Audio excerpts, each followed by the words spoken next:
Salve aí, rapaziada. Comecei a fazer as modificações aqui. Eu cortei a mesa dela e vou encaixar um MDF aqui, certo? É isso. Estamos começando. E aí, rapaziada, tá tomando forma. A minha ideia é fazer isso. Colocar uma tábua em cima da caixa, certo? Esse vão eu vou tampar ela, tá? E colocar um processador em cima.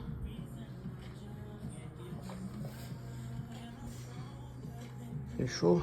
Tá tomando forma. Eu vou indo colocando uns takezinhos. Depois eu vou fazer um vídeo só. É, rapaziada, o jeito que ficou a caixinha.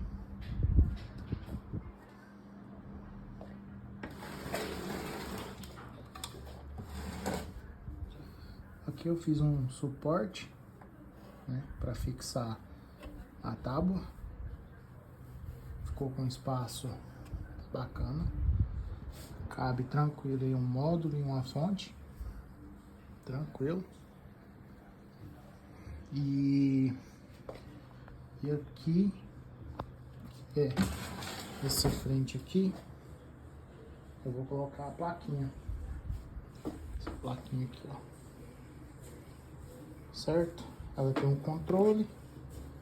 Então, vai ficar da hora.